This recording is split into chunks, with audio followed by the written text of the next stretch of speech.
Добрый вечер. Это телеканал Якутия-24. В прямом эфире программа «Итоги дня». В студии работает Влад Давыдов. Смотрите в этом выпуске.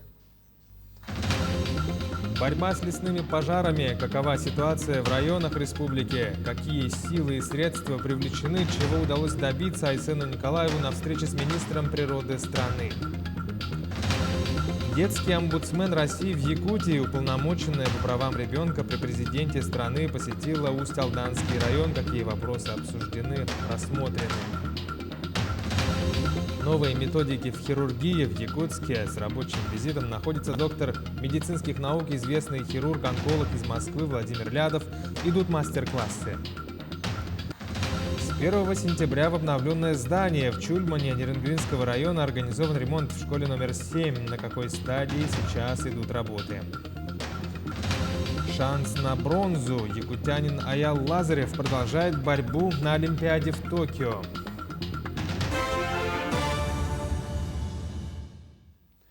Ситуация с лесными пожарами в республике остается напряженной. Об этом стало известно в ходе вечернего совещания оперативного штаба республики совместно с представителем Министерства природных ресурсов Алексеем Мельдинским.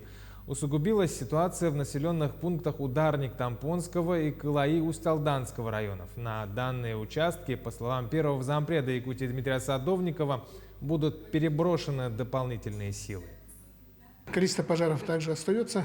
Сегодня, по данным гидрометслужбы, сухая продолжительная погода будет стоять. Об этом также озвучили в федеральном штабе, то, что до 9 августа серьезных осадков у нас в республике не наблюдается.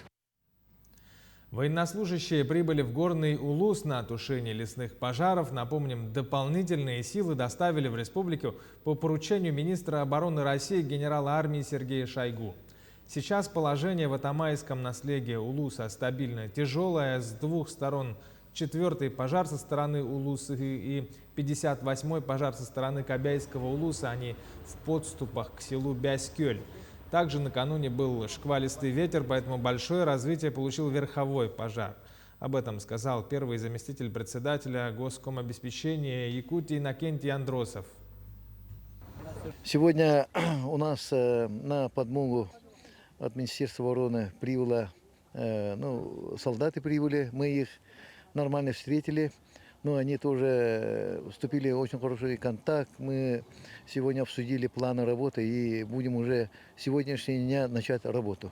В целом все организовано, поэтому нормально. Будем тушить пожар. Также для тушения лесных пожаров по Якутии будут дополнительно направлены 128 человек группировки федеральных сил и средств. Такое решение было принято в ходе совещания министра природных ресурсов и экологии России Александра Козлова, главы Якутии Айсена Николаева и руководителя Рослесхоза Ивана Советникова.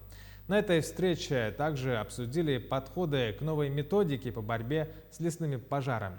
По порядку и подробнее наш корреспондент в Москве Айсена Бурнашова. В республике проводится поэтапное увеличение группировки сил и технических средств для тушения лесных пожаров. Уже в ближайшие дни 128 человек из Федерального резерва приступят к тушению самых сложных пожаров в Якутии, прокомментировал министр природных ресурсов и экологии страны.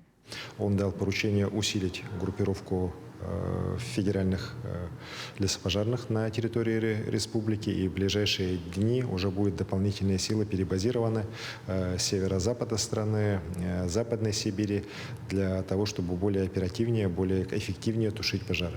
За сегодня мы определимся по логистике, откуда они вылетают, и в самое ближайшее время они уже прибудут в Республику Саха-Якутия и начнут работы по тушению лесных пожаров.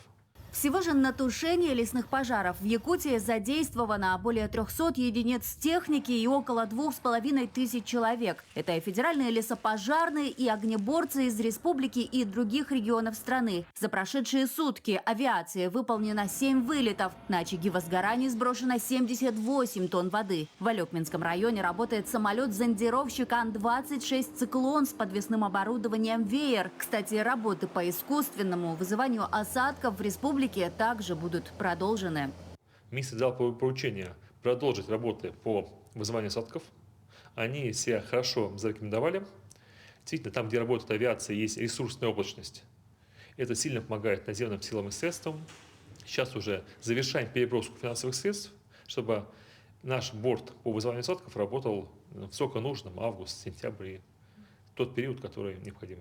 Сегодня также шла речь и о создании специальной группы федеральных сил и средств для тушения лесных пожаров. Известно, что профессионально обученные, полностью экипированные специалисты будут оперативно выезжать из региона в регион и вести борьбу с огнем.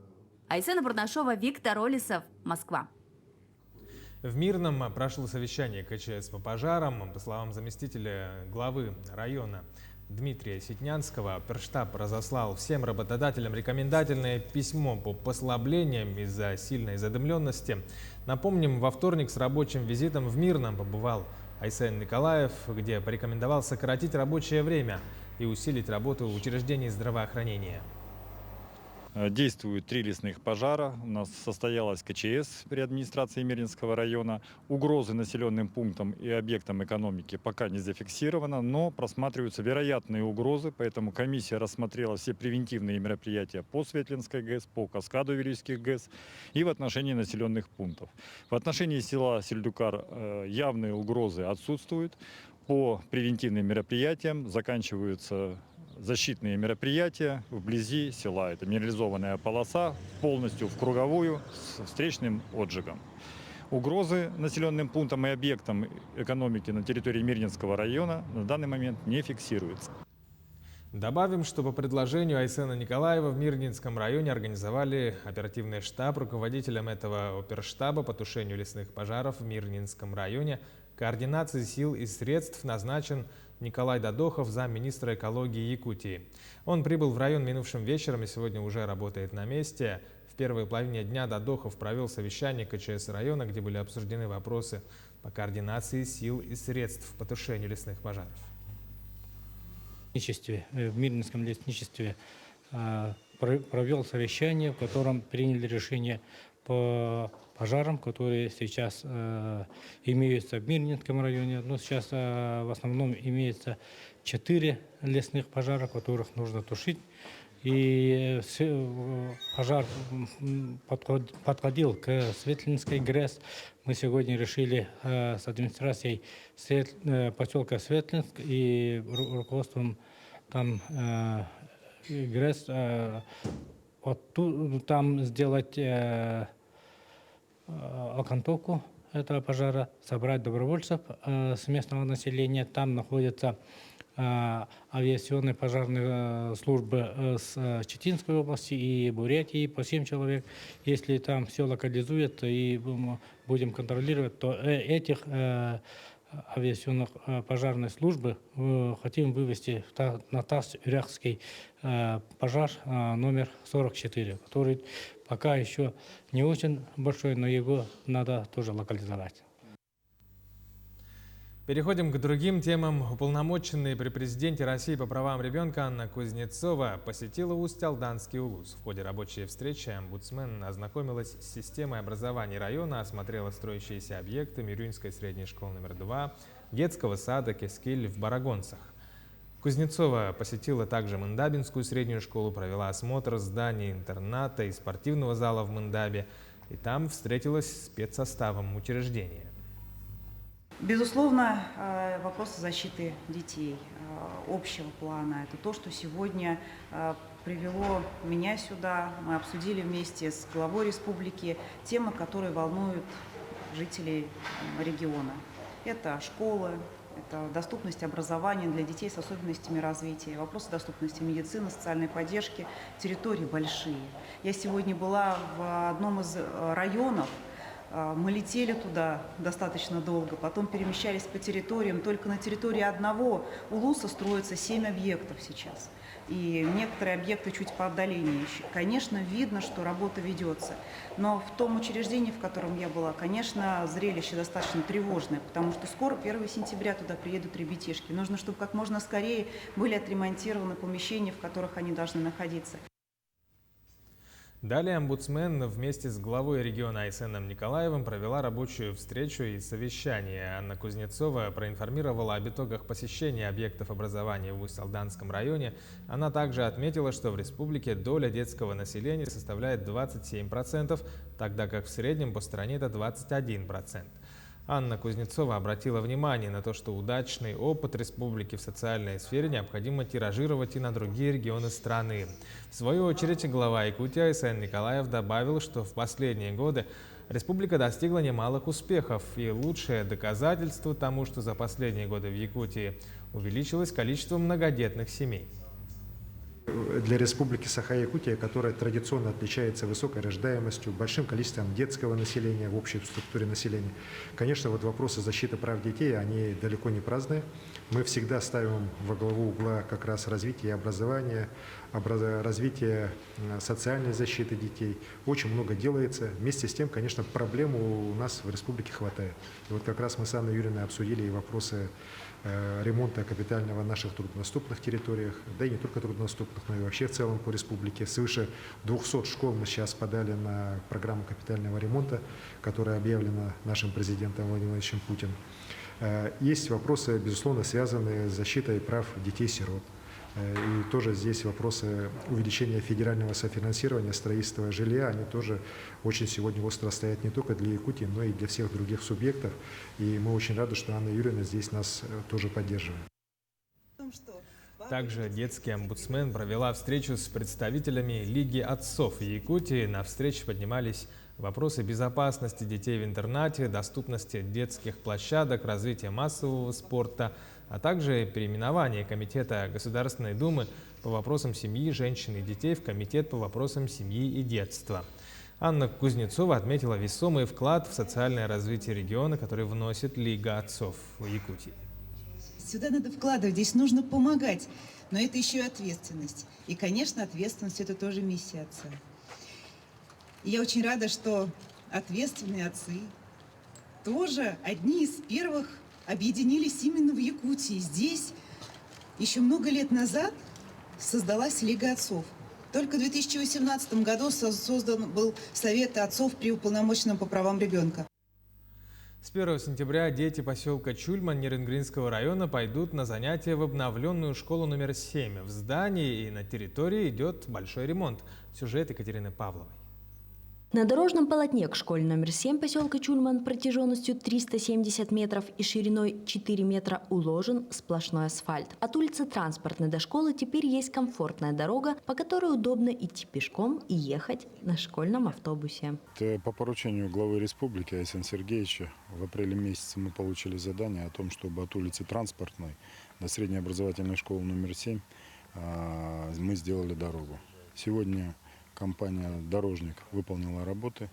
Можно смело говорить о том, что будут определенные удобства не только для детей, но и для родителей. То есть жители поселка Чульман сегодня получили участок дороги именно непосредственно к школе номер 7. Средства на ремонт дороги выделила администрация поселка Чульман. Обществу с ограниченной ответственностью «Дорожнику» на асфальтирование понадобилось всего 3 дня. Ой, такие счастливые у нас ребятишки на велосипеде. И на чем хочешь катаются целыми днями. Сейчас только отсыпочку сделают. Сегодня полным ходом ремонтируется школьное здание. В первую очередь это ремонт системы отопления 1, 2 и 3 этажей, который не выполнялся с даты открытия в 1989 году. Объем работы большой, но это все делается для детей, чтобы у нас было тепло и уютно. В этом году нам выделили денежные средства для проведения этой работы. Деньги на ремонты около 7 миллионов рублей выделены из бюджета района, на которые также будет отремонтирована кровля детского сада «Ласточка». И практически во всех учебных кабинетах 7-й школы выполняется косметический ремонт и замена линолеума. Екатерина Павлова, Захар Головин, Нерюнгри. 146 новых случаев коронавирусной инфекции выявлено за минувшие сутки. По республике из них в столице 82 случая. Что касается районов, то в Сунтарском Лусе 13, в Нерюнгринском 11 случаев, Мирнинский и Усть-Алданский районы по 6, от 1 до 5 случаев во многих других районах. Объекты здравоохранения городского округа Жатая, несмотря на непростую эпидситуацию, работают в штатном режиме. В этом убедился член Жатайского окружного совета депутатов Иван Луцкан в ходе рабочего визита в поликлиническое отделение и отделение детской консультации. Все подробности у Власии Сергеева. Объезд начался с посещения поликлинического отделения, которое, несмотря на повышенные нагрузки, оказывает медицинскую помощь по всем направлениям. Так жителей Жатая принимают терапевт, гинеколог, хирург, стоматолог и педиатр. Помимо этого проводится функциональная диагностика. Из узких специалистов у нас работает врач-кардиолог, эндокринолог. Также работает у нас врач-офтальмолог. В настоящее время врач находится в отпуске. С Иваном Петровичем мы держим тесное сотрудничество, и у нас налажена выездная работа врачей-специалистов в Жатайскую больницу.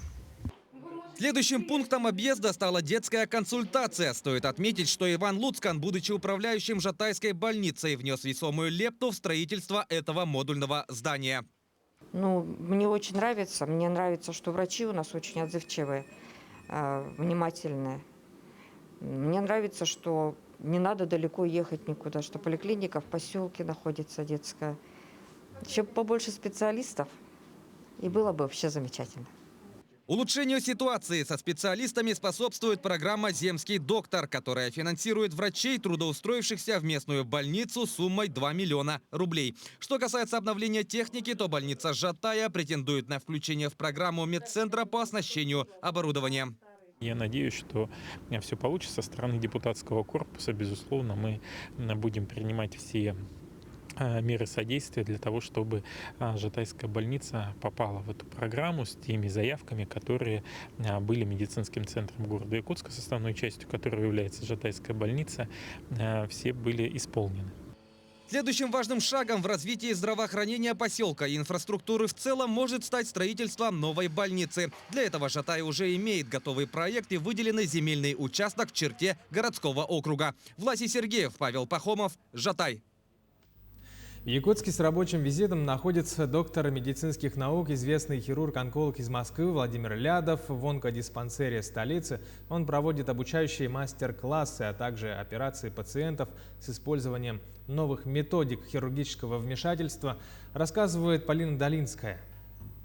Доктор медицинских наук Владимир Лядов обладает личным опытом выполнения более 1200 радикальных онкологических операций, из которых более 500 проведены малотравматичным лапароскопическим способом. Этот вид операции известный хирург продемонстрировал коллегам из Якутского республиканского онкоцентра. Оперируется пациентка 67 лет с диагнозом рак прямой кишки, 2-я стадия, состояние после химиолучевой терапии. Больной планируется оперативное лечение в объеме лапароскопическая низкая передняя резекция прямой кишки. Комплексы, подходящие для демонстрации диспансере, и, конечно, для изложения у многих пациентов, такое характерное больше для азиатских пациентов, это очень удобно и для демонстрации, для операции, и для лечения вена. Лапароскопическая бескровная операция занимает около 3 часов. Выполняется она через несколько микропроколов в брюшной стенке. Во время операции используют передовую методику оценки кровоснабжения за счет свечения индоцианина зеленого в ближнем инфракрасном свете. Она реализуется за счет специального эндоскопического оборудования, головки камеры, оптики и источника света, которые есть в онкодиспансере Якутска.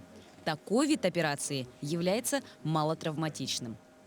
Сами по себе малотравматичные операции и подходы к ведению таких пациентов современные позволяют ускорить время восстановления непосредственно в стационаре на 2-3 дня, а возврата к работоспособности, если мы говорим о пациентах трудоспособного возраста, наверное, на 2-3 недели. В течение 3 дней специалисты онкодиспансера пройдут обучающие курсы и семинары. Одна из лекций будет посвящена фаст-трек восстановлению, то есть обеспечению ранней реабилитации пациентов после операции.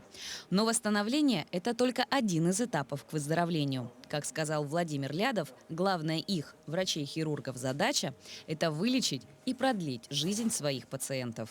Полина Долинская, Артем Алексеев, Якутск. Буровые станки в Накыне Мирнинского района еще с прошлого года оснащены высокоточной системой навигации. Для чего это было необходимо и как изменились буровзрывные работы, смотрите в сюжете далее. Подскажи, есть скважина вода? Нет, скважины сухие, без воды. Принято. Радиосвязь в карьере Нюрбинский – единственное средство общения на буровзрывном участке. Вот и машинист Артур Пантюхин по несколько раз берет в руки рацию, докладывает обстановку, как и 18 лет назад, когда мужчина бурил на американском станке ДМ-2. В остальном работа полностью изменилась. Современные установки и в управлении легче и комфортабельнее. С прошлого года в просторной кабине Питвайпера, так называется станок, к системе шумоизоляции, бортовому компьютеру и 4 обзорным камерам добавилась система навигации «Кобус». Что очень делает удобным для машинистов, это навигация. То есть мы видим карту блока, скважины, глубина. Очень удобно. Не надо по старинке бегать, колышками размечать полигоны. Очень удобно. Система установлена на 5 станках, позволяет передавать план бурения машинисту и высокоточные координаты. Ответственные за буровзрывные работы могут видеть всю информацию по процессу, сколько, как глубоко и где пробурил станок.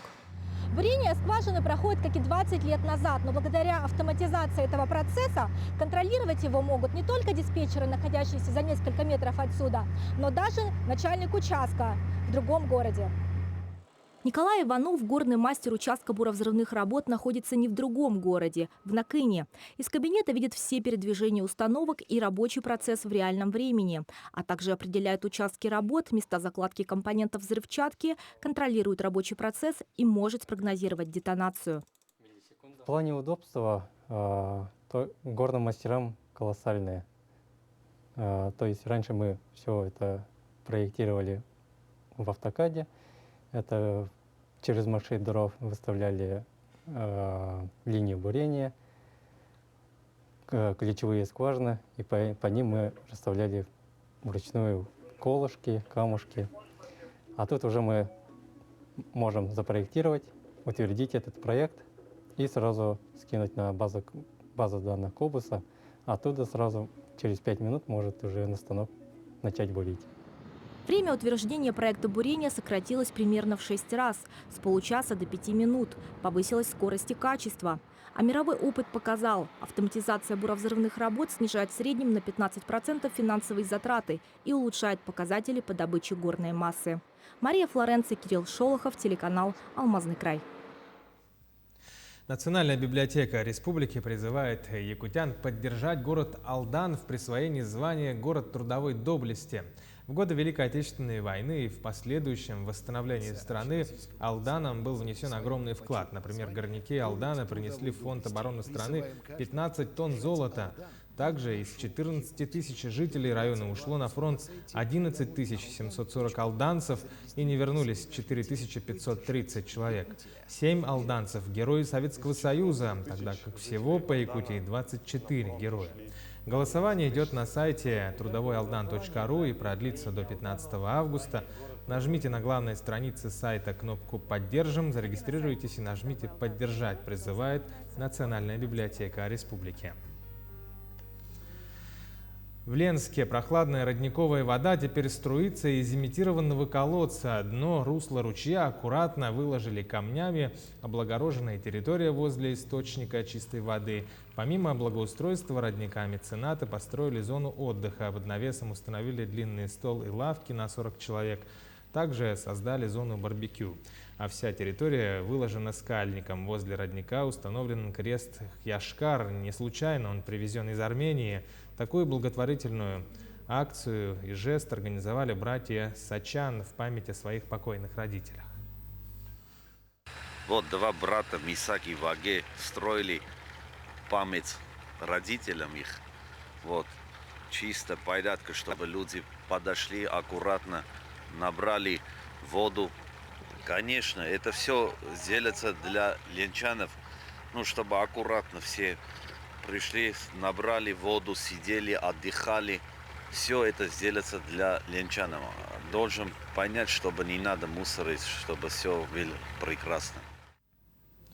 Якутский легионер сборной Кыргызстана Аял Лазарев продолжит выступление на Олимпийских играх в Токио. Это стало возможным благодаря тому, что его обидчик по стадии 1/8 финала Гейбл Стивенсон из Америки вышел в финал турнира весовой категории до 125 килограммов.